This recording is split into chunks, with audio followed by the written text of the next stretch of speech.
and welcome to 3Q the Artist, the podcast designed to go beyond the typical artist interview by asking 3 questions in just 15 minutes. I'm your host, Rachel Vogel, and joining me for tonight's episode is singer-songwriter Neska Rose. Neska, so great to have you join me today. How's it going? How's life? Hi Rachel, thank you for having me.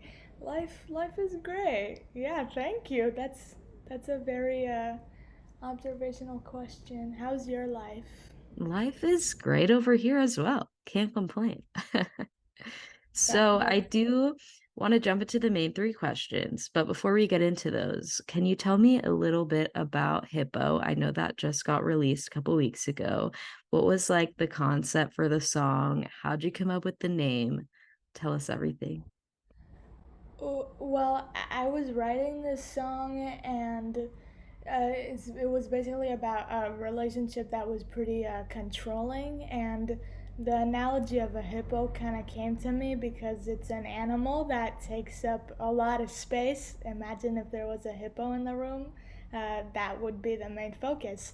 And yeah, it just came to me, and then I worked on the song with David Greenbaum, who's a great producer, and Libby, my twin sister, who is amazing, did all the synths, all the instruments. I did the guitar, and it was a really great collaborative effort. And then we did the whole music video as a family production, and yeah, the whole process was really fun and a great beginning to this year of music. And I will have another single out in March called Aware, and I feel like it's a great collection from Hippo to Aware to other stuff. Wow. Well, I speak for everybody listening. Very excited to hear all the new music that you have. Jumping into the first question. I've heard many artists say, I am my music and my music is me. So, what does that statement mean to you? Well, to me, we all have this inner force inside of us. It's our soul, I would say, and every time I absorb anything, whether it's a book or a life experience that I have, that inner force guides me through it. And I think that inner force is what writes the music for me. I don't write the music because if I would get too in my head about it. I wouldn't do it. I just wouldn't do it. Um, so that's what it is. It's that mystical higher voice that creates the music for me. And what inspired you initially to pursue a career in music? I know that you also are a little bit into acting. So, did you always want to be an actor? Did you want to be a singer? How did the two kind of happen together? I think the music started first because I'm a twin sister, and my mom would always play quality music for us ever since we were babies, and I was just always very drawn to it. And we started playing instruments very early on, so that's kind of how my brain would work. And songwriting, especially, was something I was passionate about, and then singing, it just goes with it. But first and foremost, like, I see myself as a songwriter and as a storyteller, and that's acting in another form. I just like storytelling on every aspect. That actually brings me to a question that I was going to ask you a little later on, but might as well just ask it now.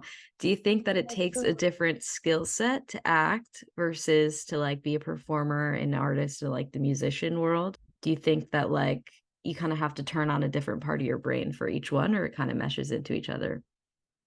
I, to me, like, it comes from the same place. When I'm acting in a scene, I feel like I'm getting lost in it the same way when I go on stage and I start singing. It's kind of like you connect to a higher energy, and I think if you get a hold of yourself and who you are as a being, I think you could master every form of expression in the art world.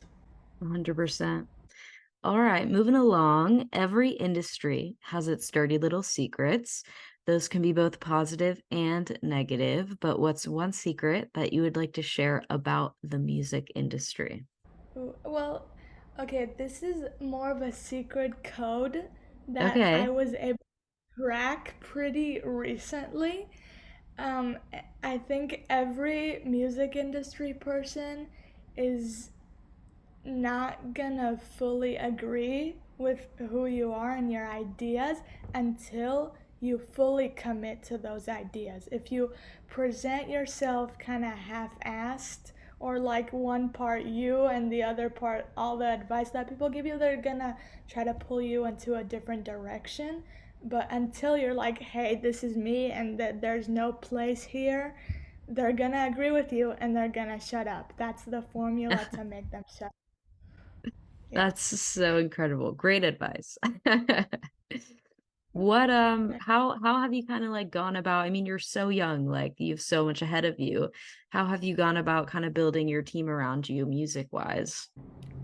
I think it relates back to the other question is like fully committing to who I am because then when I was little and I would like have a fusion of things that music industry because I'm not saying that I all of a sudden found my team. Like it took a lot of work and it took a lot of conversations, but my team comes from my family. That's like I wouldn't be able to do it without my mom and without my twin sister and my stepdad Michael.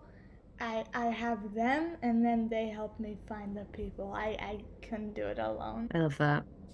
All right, last question. So today you are just 17 years old. Now take a minute. I want you to think about you're entering your 70s, you're entering the later part of life, you're being interviewed for a retrospective on your career and your life in general. What would you hope to be able to say about each? I would just want to have a lot of albums. I want to sit on top of a lot of art. Like my favorite conversations to have are about artists' discographies and seeing like what others like the most. So I just want to be able to have that conversation of my own. That's my favorite thing to do, and I would still like to perform, another conversation that I would like to hear is Neska, she still performs, she still looks pretty good. Yeah, she looks great. Um oh, and I would love to do like 3.5 hour sets because then when I'm 75, no one will complain if I'll just keep playing. They're like, oh, good for you, good for you, keep going. About like in my life personally too. Mm-hmm. Mm, well, of course, I would like to be a mother and a grandmother, and I always wanted to have that type of house where there's a bunch of people just hanging around, people that you don't know. Like I wake up in the morning and there's this guy and I'm like, "Who are you?" And this guy said, "Oh, Josh brought me," and I don't know who Josh is. Um, Oh, and I would like to have a lot of animals because I was deprived of them in my childhood. So I would like to have a, an aquarium of animals. And yeah, that's pretty much it. Just a lot of great people surrounding me and a lot of work put out into the world. Awesome. Yeah. Well, we reached the end of the interview, but thank you, Neska, so much for joining the podcast. Such a pleasure to have you on. And to everyone listening, stay tuned for next week's episode of 3Q the Artist, the podcast that goes beyond the typical artist interview by asking 3 questions in just 15 minutes. See you then.